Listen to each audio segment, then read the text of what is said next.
E aí, turminha, beleza? Essa é a primeira videoaula do canal. É claro que nesse canal você vai encontrar muito mais coisas de biologia, mas é um canal que eu vou falar sobre qualquer coisa, afinal de contas o canal é meu, eu falo sobre o que eu quiser, né?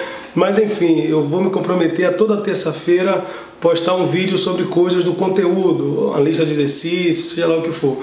Então acompanhe, curta, compartilhe. Primeira aula de hoje, características dos seres vivos. Vamos lá? Então, pessoal, vamos começar o nosso curso de biologia. Não vou começar com aquela coisa bio, vida, logia, estudo. Para com isso, tá bom? Vamos começar a discutir a biologia de um modo um pouco mais aprofundado. O conceito de vida não é um conceito claro. A gente não consegue separar claramente o mundo vivo do mundo não vivo. De modo que o máximo que eu posso fazer é isso, criar uma lista de características que separem o mundo vivo do mundo não vivo. Essa lista não é perfeita. Por exemplo, se eu pegar um vírus, tá? Aqui é um vírus. O vírus é uma capa de proteína com material genético dentro. E fora do ambiente celular, o vírus não faz absolutamente nada. Dentro do ambiente celular, ele ganha um comportamento vivo. Então ele se multiplica, né? Ele gera material genético, ele usa a maquinaria celular para se multiplicar. Então qual a resposta? O vírus é um ser vivo? Você fala, às vezes, depende de onde ele esteja, dentro da célula sim, fora não. Então veja, o conceito de vida não é muito claro. A vida é um tipo de matéria estranha, ela esboça um comportamento estranho que é em tendência a uma ordem, né? Então eu vou começar falando das características dos seres vivos, começando pela complexidade química. Nós somos feitos essencialmente de carbono, então o carbono tem uma propriedade que é incomparável em relação aos outros elementos de fazer ligação química. Então o carbono ele consegue fazer até 4 ligações químicas com outros elementos. E assim ele forma grandes cadeias carbônicas, não é? Então isso é o que separa a química inorgânica da química orgânica. Há uma lei física, né, que é a segunda lei da termodinâmica, que fala sobre a lei da entropia. A entropia seria a desordem do universo. Tudo no universo tenderia à desordem. A vida tem a propriedade de ir arrumando as coisas. Por exemplo, se o Anderson está aqui dando aula, o meu cadastro aqui desamarra, isso é normal? É. Porque o cadastro está no nível maior de organização e ele desorganizou. Isso é natural. Agora, qual a probabilidade de Anderson ou qualquer pessoa estar dando aula, o cadastro desamarrado amarrar sozinho? Isso não ocorre, isso iria contra a segunda lei da termodinâmica. Eu estou indo de uma organização menor para uma organização maior. Mas a vida consegue fazer isso. Observe que os elementos de carbono, eles podem se organizar e dar origem, por exemplo, à molécula de glicose, na qual cada extremidade dessa aqui apresenta um elemento, né, de carbono. Então veja que há uma organização.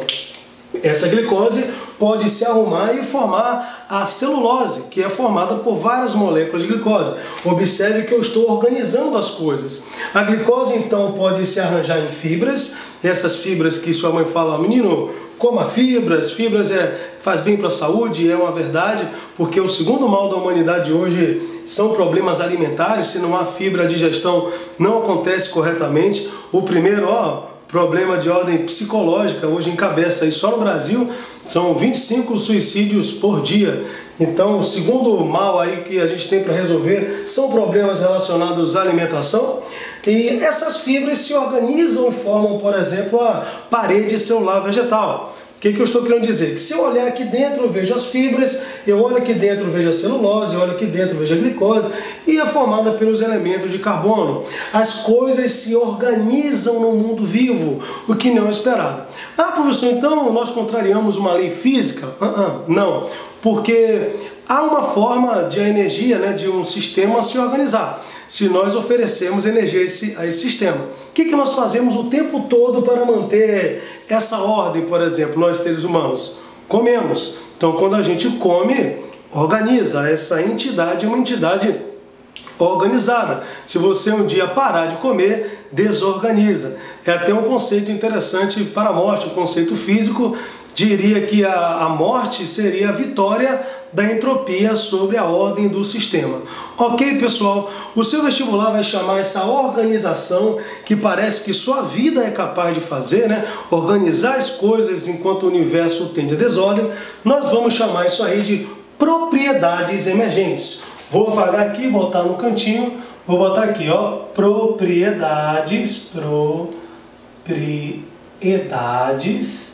Tá bom, pessoal? Propriedades emergentes. É assim que vai aparecer na sua prova. Por quê?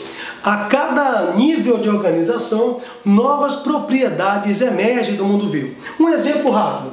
A glicose, por exemplo, a glicose é solúvel em água, é fonte de energia, tá bom? Então a glicose é uma molécula que tem as suas propriedades.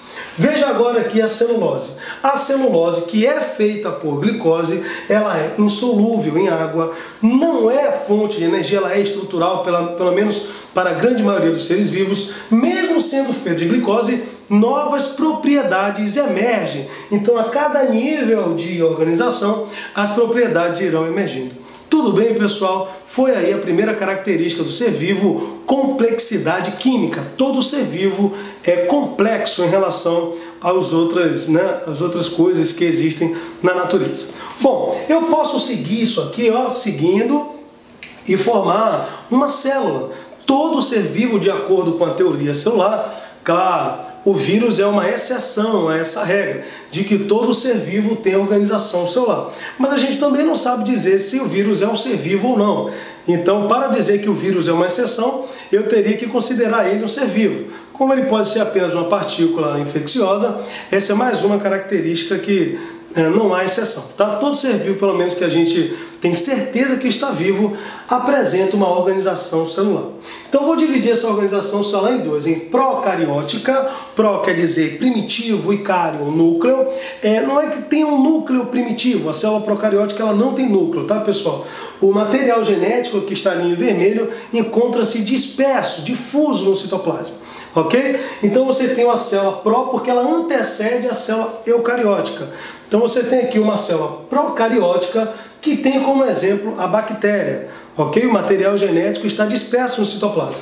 E do lado de cá você tem a célula eucariótica. Eu quer dizer verdadeiro. Cário, mais uma vez, significa núcleo. Veja, o material genético encontra-se encerrado. Olha aí como o vestibular bota.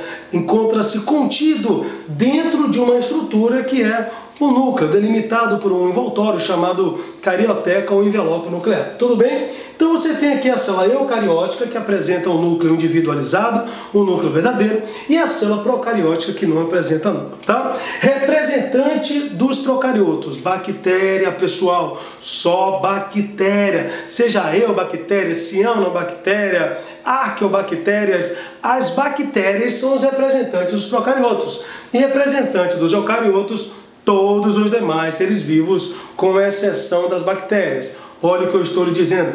Com exceção das bactérias, todos os seres vivos são eucariotos. Um fungo, eucarioto. Uma alga, eucarioto. Um protozoário, eucarioto. Não tem por que você confundir isso. Tirou as bactérias, todos os demais seres vivos são eucarióticos. Tudo bem, pessoal? Seguindo aqui da célula cariótica, eu posso organizar o mundo vivo em níveis. Então você tem aqui, por exemplo, uma célula, um conjunto de células formam tecidos, temos mais de 216 tipos de tecido diferentes. Um conjunto de tecidos forma um órgão. Por exemplo, isso aqui pode ser um neurônio, formar um tecido nervoso, como as meninges, pia mater, dura mater, aracnoide, e formar um órgão do sistema nervoso, como o cérebro. Um exemplo, o coração. Você tem aqui um cardiomiócito, uma célula cardíaca, que forma um tecido cardíaco, miocárdio, pericárdio, endocárdio, que forma um órgão que é o coração. Esse conjunto de órgãos constitui um sistema nervoso, endócrino, respiratório, excretor. Esse conjunto de sistemas formam um organismo. Então veja, o conjunto de organismos formam populações, conjunto de organismos da mesma espécie vivendo na mesma localidade. Conjunto de populações formam uma comunidade. Olha, não confunda isso aqui. Uma comunidade biológica é um conjunto de populações. Por exemplo, na sua escola deve ter uma população de pessoas, uma população de insetos, uma população de plantas da mesma espécie, por exemplo, uma população de samambaias, pode ter uma população de formigas. Então isso é uma população biológica, ok? É uma comunidade biológica. Esse conjunto de populações forma uma comunidade biológica. Cuidado que você vai brincando de conjunto até ecossistema.